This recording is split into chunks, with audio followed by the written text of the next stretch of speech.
Hey guys, Jace here. I'm back today just because I wanted to film my coming out story for you guys. I know there's a lot of us out there from the LGBT community who are having issues with family situations, with coming out to their friends, and all of that. So I figured I'd make my coming out story video here for you guys. When I was younger, I was always asked, do you want to be a boy? Because I wore guys' clothes, I acted like a guy, I hung with the guys, I talked like a guy, everything. People just automatically assumed that I was male. I passed before I was trying to pass. But I was always asked when I was younger. I remember in elementary school, very, very specifically being asked by my friends, by people who I knew but weren't really close to, and even by teachers.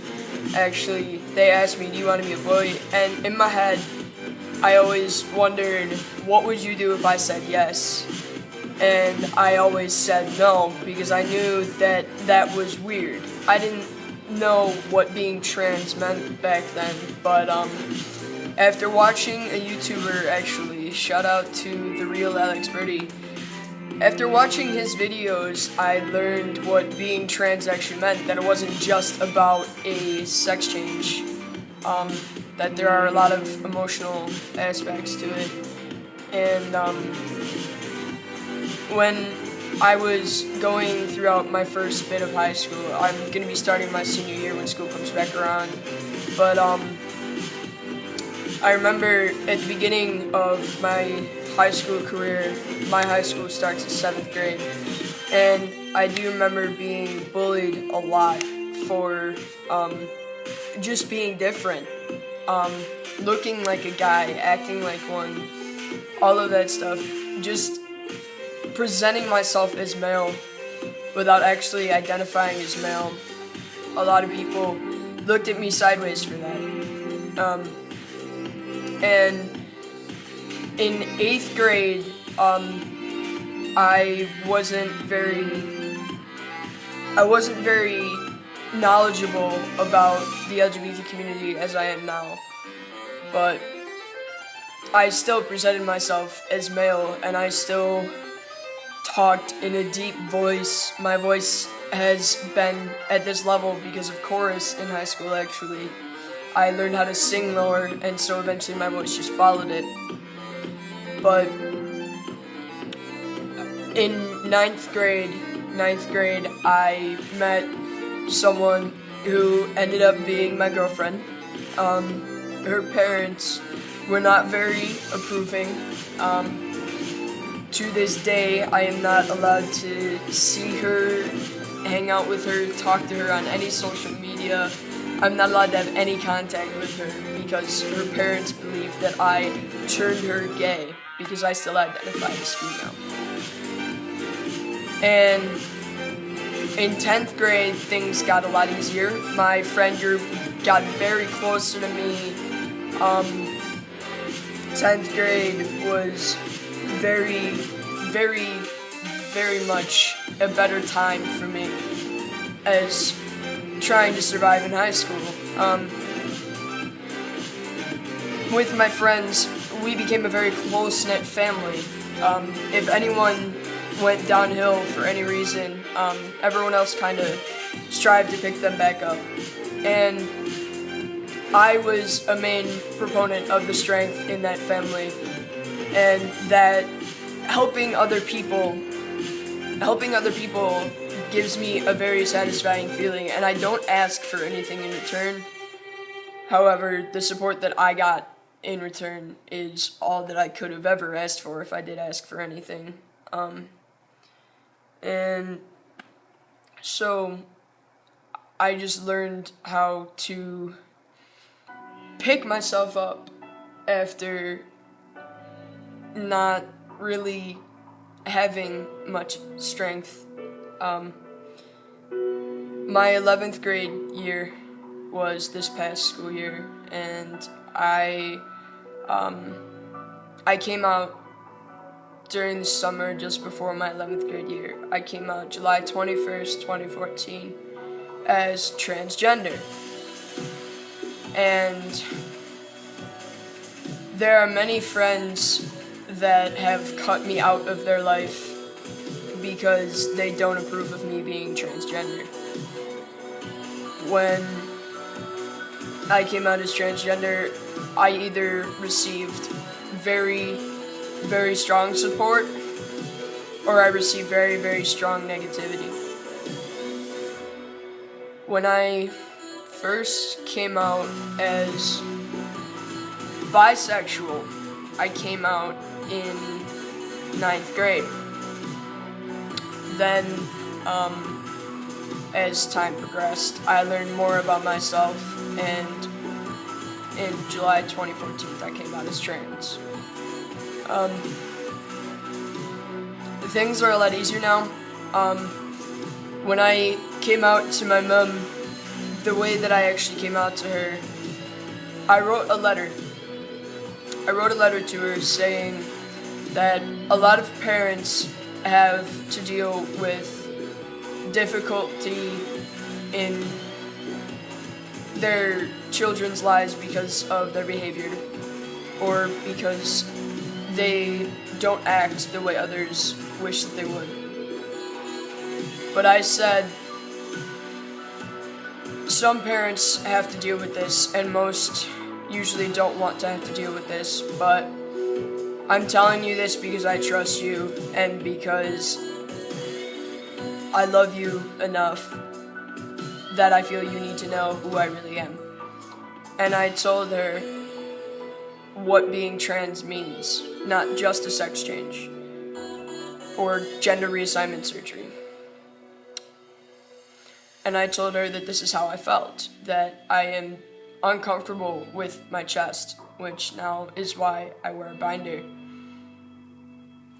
And I told her pretty much, this is me, this is who I am, and if you hate me for this, that's okay. But just know that I still love you, even if I'm not your daughter anymore, even if I am your son. Even now that I am your son. And I put this letter in an envelope. I slipped it underneath her pillow because when she gets home from work, she usually goes into her room and lays down and watch TV. So she'd hear the envelope crinkle under her pillow. She'd pull it out and read it. It actually ended up happening that way. When she came into my room after she read it, I could tell she had just finished reading it because she had tears in her eyes and she was red. She looked like she had just finished crying. And so she came in. Sorry, I'm getting emotional here. She came in and she said, "So this is how you really feel?" And I said, "Yes. And I understand if you don't like me anymore. I understand if it's difficult for you to wrap your head around this." And she stopped me and she said, "No matter who you are or what you are, where you go in life, or if you stay here, it doesn't matter to me because I love you and you will always be my baby."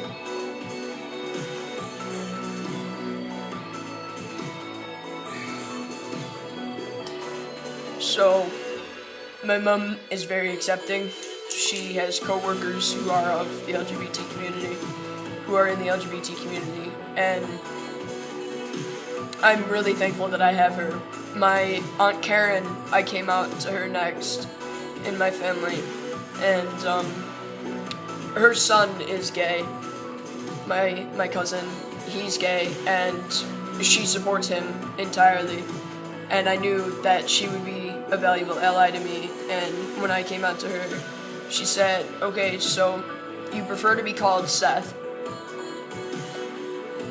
What else would you like me to call you?" And I said, "Him, his pronouns." She said, "Okay." And I've only heard her screw up twice since then. I'm not entirely sure about who all in my family knows. All I know is that a fair chunk of my father's side knows. and most of my mom's side knows about me being trans. The name that I chose originally was Seth because it was a name that I always liked as a kid.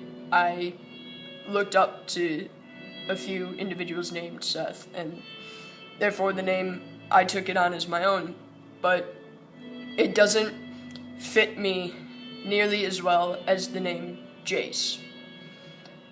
Whenever someone calls me Jace, I feel like I'm at home. I feel like that's me. They're talking to me.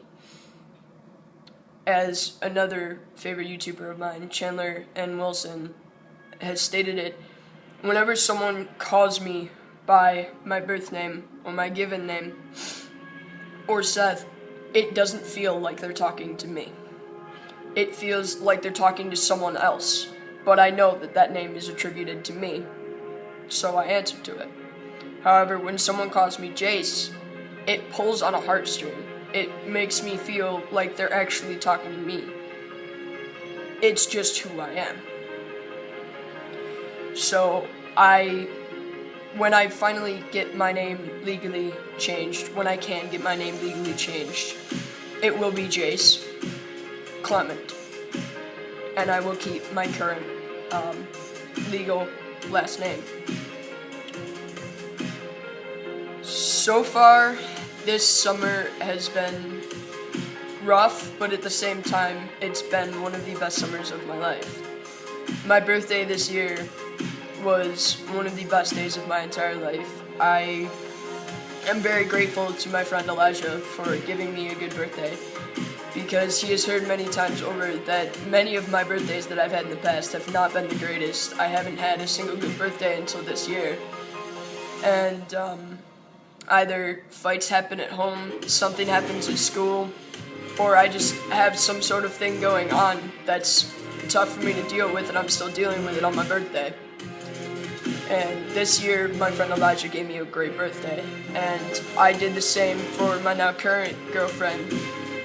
I gave her a day with me and her best friend, who's also my best friend at this point. So this summer has been a very long but great, interesting journey, and I'm really thankful that I have the people that I have in my life. So if you guys need advice on coming out, or if you're questioning your gender or sexuality,